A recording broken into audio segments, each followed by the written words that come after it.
നമസ്കാരം, ഞാൻ Aneesh Michael, M&S engineering കമ്പനിയുടെ പുതിയൊരു വീഡിയോയിലേക്ക് ഏവർക്കും സ്വാഗതം. ഇന്നത്തെ വീഡിയോ എന്റെ മുന്നിലിരിക്കുന്നത് ഡീസൽ എഞ്ചിൻ കപ്പിൾഡ് പമ്പാണ്. അപ്പോൾ നമ്മളിത് രണ്ട് സെറ്റ് ഇവിടെ ഞാൻ ചെയ്തു വെച്ചിട്ടുണ്ട്. മൂന്നാമത്തെ ഒരു സെറ്റ് എങ്ങനെയാണ് അത് കപ്പിൾ ചെയ്യുന്നത്, അത് എങ്ങനെയാണ് അത് സ്റ്റാർട്ട് ചെയ്യുന്നത്, എങ്ങനെയാണ് അത് ഉപയോഗിക്കുന്നത്, അപ്പോൾ അതാണ് ഇന്നത്തെ വീഡിയോ. ഡീറ്റെയിൽഡ് വീഡിയോയിലേക്ക് നമുക്ക് പോകാം.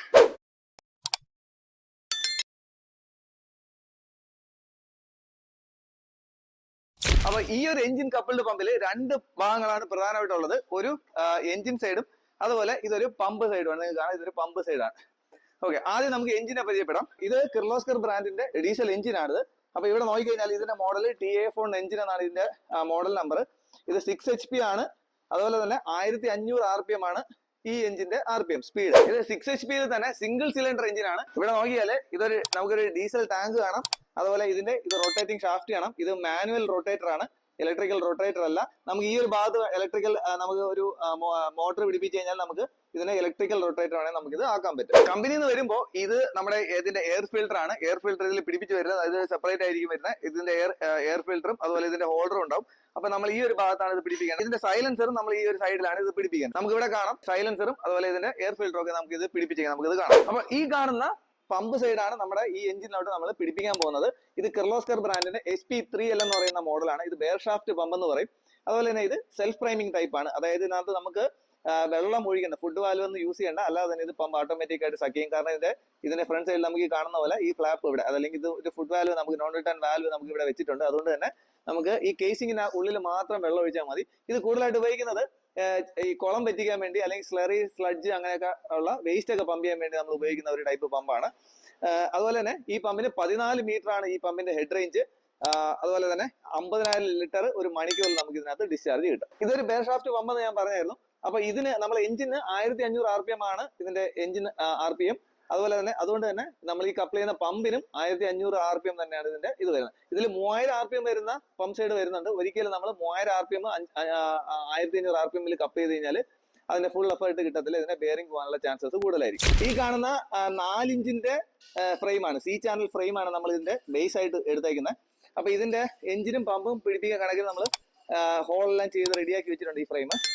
അപ്പൊ ഇവിടെ നമ്മൾ എഞ്ചിൻ എടുത്ത് വെച്ചതിന് ശേഷം ഇതിനകത്ത് രണ്ട് സൈഡിൽ 2 നട്ടും ബോൾട്ടാണ്. അങ്ങനെ മൊത്തം 4 നട്ട് ബോൾട്ട് പമ്പ് സൈഡിൽ, എഞ്ചിൻ സൈഡിൽ വരും. 4 നട്ട് ബോൾട്ട് പമ്പ് സൈഡിലും വരും. അപ്പൊ ഈ കാണുന്ന നമ്മുടെ ഈ ഫ്രെയിമിൽ നമ്മുടെ പമ്പ് സൈഡ് ഇവിടെ വെച്ചിട്ടുണ്ട്. ഇതുപോലെ എഞ്ചിൻ സൈഡ് വെച്ചിട്ടുണ്ട്. ഈ ഒരു പമ്പ് സൈഡിൽ നമ്മളൊരു ട്രയാങ്കിൾ പുള്ളി പിടിപ്പിച്ചിട്ടുണ്ട്. ഈ ഒരു പുള്ളിയിലാണ് നമ്മുടെ എഞ്ചിനുമായിട്ട് നമ്മൾ കപ്പിൾ ചെയ്യാൻ പോകുന്നത്. ഇത് നമുക്ക് 2-3 ടൈപ്പിൽ നമുക്ക് ചെയ്യാം. ലവ് ജോയ് കപ്പിളിംഗിൽ ചെയ്യാം, അതുപോലെ ടയർ കപ്പിളിംഗിൽ ചെയ്യാം. ഇവിടെ നമ്മൾ ചെയ്യാൻ പോകുന്നത് ഈ ലെതർ കപ്പിളിംഗ് ആണ് നമ്മൾ ഇവിടെ ഉപയോഗിക്കുന്നത്. ഈ ട്രയാങ്കിൾ കപ്പിളിംഗിൽ നിന്ന് ഡയറക്റ്റ് ഈ പുള്ളിയിലോട്ട് നമ്മൾ കപ്പിൾ ചെയ്യും. നമുക്ക് ഇവിടെ നോക്കിയാൽ കാണാൻ പറ്റും, ഇത് ചെയ്ത് വെച്ചിട്ടുണ്ട്. ഈ ട്രയാങ്കിൾ പുള്ളിയിൽ നമ്മൾ ഈ ലെതർ കപ്ലിംഗ് ഇങ്ങനെ C പോലെ വളച്ചു വെക്കും. അപ്പൊ ഇതിനൊരു അഡ്വാൻറ്റേജ് എന്ന് പറഞ്ഞാൽ നമുക്ക് ഇത് സ്റ്റാർട്ട് ചെയ്യുന്ന സമയത്ത് കാണാം, ഈ എഞ്ചിൻ നല്ലതായിട്ട് വൈബ്രേറ്റ് ചെയ്യും. വൈബ്രേറ്റ് ചെയ്യുന്ന സമയത്ത് നമ്മൾ ഡയറക്റ്റ് പുള്ളി കപ്ലിംഗ് യൂസ് ചെയ്യുന്ന സമയത്ത്, ലവ് ജോയ് കപ്ലിംഗ് യൂസ് ചെയ്യുന്ന സമയത്ത് അത് പൊട്ടിപ്പോകാനുള്ള ചാൻസസ് കൂടുതലാവും. അതുപോലെ ടയർ കപ്ലിംഗ് വലിയ കുഴപ്പമില്ല, എന്നാലും കിടക്കും. എന്നാൽ ഇത് ലെതർ കപ്ലിംഗ് ആകുമ്പോൾ ഈ ഒരു വൈബ്രേഷൻ ഈ നമ്മുടെ ഈ കപ്ലിംഗ് കഴിഞ്ഞ് ഫ്രണ്ടിലോട്ട് പോകാൻ ചാൻസ് ഇല്ല, ഇവിടെ തന്നെ നിൽക്കും. എന്തെങ്കിലും പ്രശ്നം വന്നാൽ നമ്മൾ ഈ ഒരു ലെതറിന് മാത്രമേ ഇഷ്യൂസ് വരുള്ളൂ. അത് നമുക്ക് സോൾവ് ചെയ്യാൻ പറ്റും. ഇൻ കേസ് ഇതിപ്പോ നമുക്ക് ഒരേ സെയിം ചാനലായതുകൊണ്ട് നമുക്ക് ഇതിന്റെ അലൈൻമെന്റ്സിന് വലിയ പ്രശ്നം വരത്തില്ല. നമ്മുടെ നോൺ സെൽഫ് പ്രൈമിംഗ് ഒക്കെ വരുന്ന സമയത്ത് അവിടെ നമ്മൾ ഒരു അഡീഷണൽ പ്ലേറ്റ് കയറ്റിയിട്ടാണ് ചെയ്യാൻ പോകുന്നത്. ആ സമയത്തൊക്കെ അലൈൻമെന്റിന് വേരിയേഷൻ വരാൻ ചാൻസ് ഉണ്ട്. ലൈറ്റ് ആയിട്ട് അലൈൻമെന്റ് എന്തെങ്കിലും വേരിയേഷൻ വന്നാലും ഈ നമ്മുടെ ലെതർ കപ്ലിംഗ് ആകുമ്പോൾ ഇത് അബ്സോർബ് ആവുകയും അങ്ങനെ കപ്ലിംഗ് പൊട്ടിപ്പോകുന്ന ഇഷ്യൂസ് നമുക്ക് അവോയ്ഡ് ചെയ്യാൻ പറ്റും. നമ്മളിപ്പോൾ ചെയ്ത കപ്ലിംഗ് അല്ലാതെ 2 ടൈപ്പിലുള്ള കപ്ലിംഗ് കൂടെ വേറെ ഉണ്ട്. ഇതാണ് നമ്മുടെ 6 ഹോൾ കപ്ലിംഗ് എന്ന് പറയും. അപ്പൊ ഇതൊരു നടുക്ക് ഇതിന്റെ ഒരു ലെതർ പ്ലേറ്റ് ഉണ്ടാവും. അതുപോലെ തന്നെ ഒരു സൈഡിൽ ഈ 3 കപ്ലിംഗ് വന്നിട്ട് എഞ്ചിനിലോട്ട് നമ്മൾ കപ്പിൾ ചെയ്യും. അതുപോലെ ഇപ്പുറത്തെ സൈഡിൽ 3 കപ്ലിംഗ് ഉണ്ട്. ഇത് നമ്മൾ പമ്പ് സൈഡിലോട്ട് കപ്പിൾ ചെയ്യും. ഇത് സാധാരണ ഉപയോഗിക്കുന്നത് ലൈറ്റ് ഡ്യൂട്ടി ആപ്ലിക്കേഷൻ, അതായത് 5 HP മുതൽ ഒരു 7 HP വരെ ഉപയോഗിക്കുന്ന സാധാരണ എഞ്ചിൻ കപ്പിളിൽ നമ്മൾ ഇത് ഉപയോഗിക്കാറുണ്ട്. ഇതും ഒരു ചെറിയ ഫ്ലെക്സിബിലിറ്റി ഒക്കെ കിട്ടുന്നതാണ്. ചെറിയ രീതിയിലുള്ള വൈബ്രേഷൻസ് എല്ലാം ഈ ലെതർ കപ്ലിങ്ങിനും അബ്സോർബ് ചെയ്യാൻ പറ്റും. ഈ കാണുന്നതാണ് യുണീക് കപ്ലിംഗ്. ഇത് ടയർ കപ്ലിംഗ് എന്നും പറയാറുണ്ട്. ഇതിൽ മെയിൻ ആയിട്ട് 3 പോർഷൻസ് ആണ്. ഇവിടെ ഒരു കാസ്റ്റൺ പോർഷൻ ഉണ്ട്, അതേപോലെ ഇവിടെ ഒരു കാസ്റ്റൺ പ്ലേറ്റ് ഉണ്ട്. ഇത് തമ്മിൽ കണക്ട് ചെയ്യാൻ വേണ്ടി ഇവിടെ ഒരു ടയറിലുള്ള ഒരു കപ്ലിംഗും ഉണ്ട്. ഇതിൽ നമ്മുടെ ഈ കാണുന്ന കാസ്റ്റൺ പോർഷൻ നമ്മൾ എഞ്ചിനിലോട്ട് കപ്പിൾ ചെയ്യും. ഇതിന്റെ ഈ ഒരു പ്ലേറ്റിൽ നമ്മൾ ബോർ ചെയ്തതിന് ശേഷം നമ്മൾ ഇത് പമ്പിനകത്തോട്ട് കപ്പിൾ ചെയ്യും. അപ്പൊ ഇത് സാധാരണ ഉപയോഗിക്കുന്നത് ജനറേറ്ററുകൾ, എഞ്ചിൻ കപ്പിൾഡ് ജനറേറ്ററിൽ ഉപയോഗിക്കേണ്ടത്. അതുപോലെ ഹെവി ആപ്ലിക്കേഷൻ ആയിട്ടുള്ള പമ്പുകളിൽ നമ്മൾ ഇത് ഈ ടൈപ്പ് കപ്ലിംഗ് ആണ്, നമ്മൾ യൂണിക് കപ്ലിംഗ് ആണ് ഉപയോഗിക്കുന്നത്. ഈ രണ്ട് കപ്ലിങ്ങിലും എന്തെങ്കിലും രീതിയിലുള്ള പ്രശ്നങ്ങൾ വന്നു കഴിഞ്ഞാൽ നമ്മുടെ പമ്പ് സൈഡ് അല്ലെങ്കിൽ എഞ്ചിൻ സൈഡ് അതിന് നമ്മുടെ ബേസിൽ നിന്ന് ഇളക്കിയതിന് ശേഷം മാത്രമേ ഇതിന്റെ അലൈൻമെന്റ്സ് എല്ലാം കറക്റ്റ് ചെയ്യാൻ പറ്റൂ. എന്നാൽ നമ്മൾ ചെയ്തേക്കുന്ന ഈ ടൈപ്പ് കപ്ലിങ്ങിൽ നമുക്ക് എഞ്ചിനോ പമ്പോ ഇളക്കാതെ തന്നെ പെട്ടെന്ന് തന്നെ അങ്ങനെ വെച്ചിട്ട് തന്നെ ഈ ലെതറിന്റെ പ്ലേറ്റുകൾ നമുക്കിത് മാറ്റി നമുക്ക് റെക്ടിഫൈ ചെയ്യാൻ പറ്റുന്നതാണ്. അങ്ങനെ നമ്മൾ ഈ കാണുന്ന പോലെ ഇതിന്റെ എഞ്ചിനും അതുപോലെ പമ്പും ഒക്കെ നമ്മൾ ഫുൾ സെറ്റ് ആയിട്ട് കപ്പിൾ ചെയ്ത് നമ്മുടെ ലെതർ കപ്ലിംഗ് എല്ലാം ചെയ്ത് റെഡിയാക്കി വെച്ചിരിക്കണം. ഇനി നമുക്ക് എഞ്ചിൻ സ്റ്റാർട്ട് ചെയ്യാം. എങ്ങനെയാണ് ഇതിന്റെ എത്രയാണ് നമ്മൾ ഇത് ഓയിൽ ഒഴിക്കേണ്ടത്, ഇതിൽ എന്തൊക്കെയാണ് നമുക്ക് ശ്രദ്ധിക്കേണ്ട കാര്യങ്ങൾ. എഞ്ചിൻ സ്റ്റാർട്ട് ചെയ്യുന്നതിന് മുന്നേ ആദ്യം നമ്മൾ ശ്രദ്ധിക്കേണ്ടത് ഇതിന്റെ ഓയിലാണ്. കമ്പനിയിൽ നിന്ന് വരുന്ന സമയത്ത് ഇതിനകത്ത് ഓയിൽ ഉണ്ടാവത്തില്ല. നമ്മൾ ആദ്യം ഓയിൽ ഒഴിക്കുക. നമ്മൾ ഈ ഒരു സ്ക്രൂ ഇളക്കിയതിന് ശേഷം ഈ ഒരു ലിഡ് ഇളക്കുമ്പോൾ നമ്മുടെ ഒരു പോർഷൻ കാണാം. ഇതിന്റെ ഉള്ളിലോട്ടാണ് ഇതിനെ നമുക്ക് ഇവിടെ ഇതിന്റെ പിസ്റ്റണൊക്കെ കാണാം. അപ്പൊ ഈ ഒരു പിസ്റ്റന്റെ ഉള്ളിലോട്ടാണ് നമ്മുടെ ഓയിൽ ഒഴിക്കേണ്ടത്. നമ്മൾ ഇതിനകത്ത് ഉപയോഗിക്കുന്നത് സർവോയുടെ 2040 ഓയിലാണ്. ഡീസൽ എഞ്ചിൻ എല്ലാം ഉപയോഗിക്കുന്നത് 2040 എഞ്ചിൻ ഓയിലാണ്. ആ എഞ്ചിൻ ഓയിലാണ് നമ്മൾ ഇതിനകത്ത് ഒഴിക്കേണ്ടത്. അപ്പൊ നമ്മുടെ ഈ ഒരു TA4 എഞ്ചിൻ, അതായത് 6 HP എഞ്ചിനിൽ നമ്മൾ 3.5 ലിറ്ററിന്റെ എഞ്ചിൻ ഓയിലാണ് നമ്മൾ ഇത് ഒഴിക്കേണ്ടത്. ഇവിടെ എഞ്ചിൻ ഓയിൽ ഒഴിക്കുന്ന സമയത്ത് നമ്മുടെ ഇത് ഓയിൽ ഇവിടെ നമുക്ക് കെട്ടിരിക്കുന്നതായിട്ട് കാണാം. നമുക്ക് ഇത് പോകാൻ വേണ്ടി എളുപ്പമെന്ന് വെച്ചാൽ നമ്മുടെ ഈ ഇവിടെ നമ്മുടെ റൊട്ടേറ്റ് ചെയ്യുന്ന ഈ ഹാൻഡിൽ ലൈറ്റ് ആയിട്ട് ഒന്ന് കറക്കി കൊടുത്തു കഴിഞ്ഞാൽ നമ്മൾ കാണാം. കറക്കി കഴിഞ്ഞാൽ ഇത് എയർ മാറിയിട്ട് എഞ്ചിൻ പതുക്കെ ഓയിൽ താഴോട്ട് പോകുന്ന നമുക്ക് കാണാം. ഇത് ലൈറ്റ് ആയിട്ട് ഇങ്ങനെ കറക്കി കൊടുത്താൽ മതി. കറക്കി കൊടുക്കുമ്പോൾ ഒഴിക്കുന്ന ഓയിലെല്ലാം താഴോട്ട് വന്ന് വിടാം. ഇത് സ്പീഡ് കൂടി കഴിഞ്ഞാൽ ഓയിൽ ഇങ്ങനെ തെറിക്കുന്നതായിട്ട് കാണാം. പതുക്കെ കറക്കി ലൈറ്റ് ആയിട്ട് കറക്കി കൊടുത്തു കഴിഞ്ഞാൽ അതിങ്ങനെ താഴ്ന്നു പോകാനായിട്ട് നമുക്ക് കാണാം.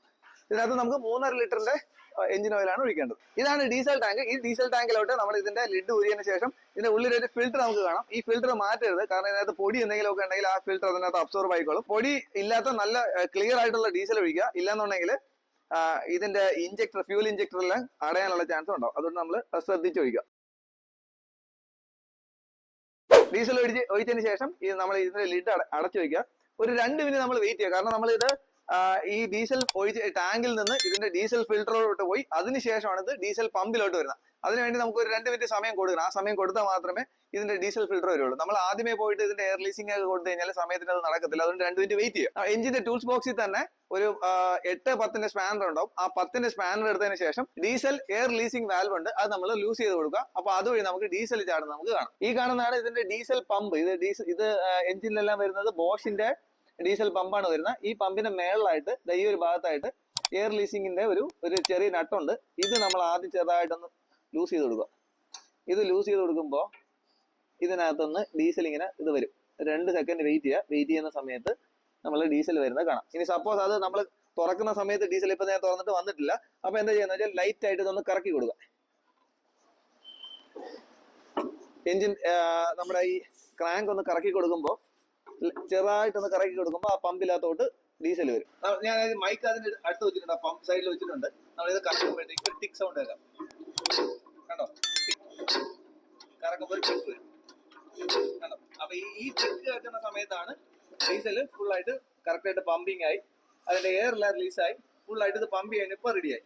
ഇനി നമ്മളിത് സ്റ്റാർട്ട് ചെയ്ത് കഴിഞ്ഞാൽ നമുക്കിത് കറങ്ങുന്നതായിട്ട് നമുക്ക് എഞ്ചിൻ സ്റ്റാർട്ട് ആവും നമുക്കിത് കാണാം. അങ്ങനെ നമ്മുടെ എഞ്ചിന്റെ എയർ എല്ലാം റിലീസ് ചെയ്ത് കഴിഞ്ഞ് എഞ്ചിൻ നമുക്ക് റെഡി ആയിട്ട് സ്റ്റാർട്ട് ആയിപ്പോണ്ട്. ഇനി 2 കാര്യങ്ങൾ നമ്മൾ ശ്രദ്ധിക്കണം. ഇത് നമ്മൾ ഇത് ഹാൻഡിൽ സ്റ്റാർട്ടാണ്. നേരത്തെ ഞാൻ പറഞ്ഞായിരുന്നു ഇത് മാനുവൽ ടൈപ്പ് സ്റ്റാർട്ടറാണ്. അപ്പൊ ഇങ്ങനെ ഒരു ഹാൻഡിൽ ഉണ്ടാവും. ഈ ഹാൻഡിൽ നമ്മൾ ഇവിടെ നോക്കിക്കഴിഞ്ഞാൽ ഇതിനകത്ത് ഈ ഒരു ലോക്ക് നമുക്ക് കാണാം. ഈ ഒരു ലോക്ക് നമ്മുടെ ഈ ഒരു ഷാഫ്റ്റ് ക്രാങ്കിങ് ഷാഫ്റ്റിലോട്ടാണ് നമ്മൾ ഇത് ചെയ്യാൻ പോകുന്നത്. ഇവിടെ ഒരു ഗ്രൂ ഉണ്ട്, ഈ ഗ്രൂ കാണാം. ഈ ഗ്രൂവിലാണ് നമ്മുടെ ഈ ലോക്ക് കറക്റ്റ് ആയിട്ട് വീഴേണ്ടത്. അപ്പൊ നോക്കിക്കഴിഞ്ഞാൽ നമ്മളിത് കറക്റ്റ് ആയിട്ട് ലോക്കിൽ വീണു. കണ്ടോ, ലോക്കിൽ വീണു. ഇനി ഇതാണ് നമ്മൾ ആദ്യം ഇതിനകത്ത് വയ്ക്കേണ്ടത്. അതിനുശേഷം ഈ കാണുന്ന ഒരു നോബാണ് ഇതിന്റെ ഡീകംപ്രഷൻ ലിവർ എന്ന് പറയുന്നത്. ഇത് നമുക്ക് താഴോട്ടും മേളിലോട്ടും ആക്കാൻ പറ്റും. നമ്മൾ സ്റ്റാർട്ട് ചെയ്യുന്ന സമയത്ത്, അതായത് ഇത് ആദ്യം നമ്മൾ ഇത് ക്രാങ്ക് ചെയ്യണം, അതായത് കറക്കണം. കറക്കുന്ന സമയത്ത് എപ്പോഴും ഇത് മേളിലോട്ട് മാത്രം നിൽക്കാം.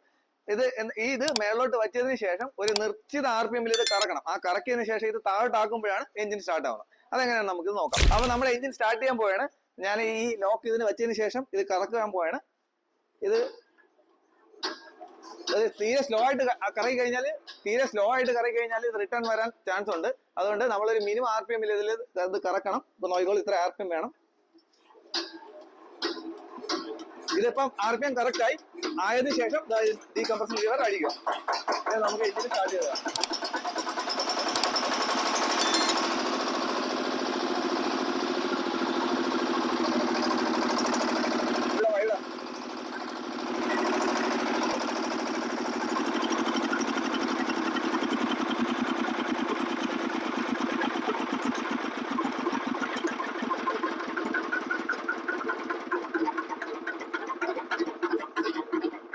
അതാ ഞാൻ പറഞ്ഞത് ടയർ കപ്ലിങ്ങിന്റെ അഡ്വാൻറ്റേജ്. ഈ ലെതർ കപ്ലിങ്ങിന്റെ ഈ ഒരു വൈബ്രേഷൻ വരുന്ന സമയത്ത്, ഓഫ് ചെയ്ത് വരുന്ന സമയത്ത് നന്നായിട്ട് വൈബ്രേഷൻ വരും. അപ്പൊ ഈ വൈബ്രേഷൻ എല്ലാം ഈ എഞ്ചിന്റെ പോർഷനിൽ തന്നെ അങ്ങ് സ്റ്റോപ്പ് ആയി നിൽക്കുക. അതിനാണ് നമ്മൾ ഈ ഒരു ലെതർ കപ്ലിംഗ് കൊടുക്കുന്നത്. ഈ കാണുന്ന ലിവർ ആണ് ഇതിന്റെ ശരിക്കും ആക്സിലേറ്റർ. നമുക്ക് കൂട്ടാനും അതുപോലെ കുറയ്ക്കാനും പറ്റും. ഇത് നമ്മൾ ബാക്കിലോട്ട് വലിക്കുന്ന സമയത്ത് ഇത് എഞ്ചിൻ ഓഫ് ആവുന്നതും ഈ കാണുന്ന പോലെ ഒരു മിനിറ്റിനകത്ത് ഇത് പൂർണ്ണമായിട്ട് ഓഫായി എഞ്ചിൻ സൈലന്റ് ആവും. നേരത്തെ ഞാൻ വിട്ടുപോയ ഒരു കാര്യം ഉണ്ടായിരുന്നു. ഇത് നമ്മുടെ എയർ ഫിൽറ്റർ ആണ്. ഈ എയർ ഫിൽറ്ററിന്റെ ഉള്ളിൽ നമ്മുടെ ഓയിൽ മസ്റ്റ് ആയിട്ട് ഒഴിക്കണം. കാരണം ഇതിന്റെ ഈ വേസ്റ്റും സെഡിമെന്റ്സും എല്ലാം തന്നെ ഈ കാണുന്ന ഈ ബാരലിന്റെ ഉള്ളിലായിട്ടുള്ള ഓയിൽ പോർഷനിനകത്ത് ഇത് അറസ്റ്റ് ആവുകയും എഞ്ചിനകത്ത് നമുക്ക് പൊടി കയറി എഞ്ചിൻ പെട്ടെന്ന് കാർബണൈസ് ആവുന്നത് കുറയ്ക്കാൻ നമുക്ക് പറ്റും. അങ്ങനെ നമ്മൾ ഈ കാണുന്ന പോലെ വളരെ സിമ്പിൾ ആയിട്ട് തന്നെ ഈ എഞ്ചിൻ സ്റ്റാർട്ട് ചെയ്യാനും അതുപോലെ ഇത് കപ്പിൾ ചെയ്യാനൊക്കെ ഈസി ആയിട്ട് നമുക്ക് ഇത് ചെയ്യാൻ പറ്റും. ഈ വീഡിയോ നിങ്ങൾക്ക് എല്ലാം ഇഷ്ടമായെന്ന് വിശ്വസിക്കുകയാണ്. അപ്പൊ ഈ എഞ്ചിന്റെ കപ്ലിങ്ങിനോ അല്ലെങ്കിൽ ഇതിന്റെ സ്റ്റാർട്ടിങ്ങിനോ എന്തെങ്കിലും ഡൗട്ടുകൾ എന്നുണ്ടെങ്കിൽ നിങ്ങൾക്ക് തീർച്ചയായിട്ടും ഞങ്ങളെ കമന്റുകളായിട്ടും അതുപോലെ നിങ്ങളുടെ നിർദ്ദേശങ്ങൾ ഞങ്ങൾക്ക് കമന്റുകളായിട്ടും അറിയിക്കാൻ പറ്റും. നമ്മുടെ ചാനൽ ഇതുവരെ സബ്സ്ക്രൈബ് ചെയ്യാത്ത ആരെങ്കിലും ഉണ്ടെങ്കിൽ തീർച്ചയായിട്ടും ഞങ്ങളുടെ ചാനൽ സബ്സ്ക്രൈബ് ചെയ്യുക. അതുപോലെ സ്ക്രീനിൽ കാണുന്ന നമ്പറിൽ നിങ്ങൾക്ക് ഞങ്ങളെ കോൺടാക്ട് ചെയ്യാവുന്നതാണ്. കേരളത്തിൽ എവിടെ നമ്മുടെ ഈ പ്രോഡക്ട്സ് ഡെലിവറി അവൈലബിൾ ആണ്. അപ്പോൾ മറ്റൊരു വീഡിയോയിൽ കാണുന്നവരേക്കും ബൈ.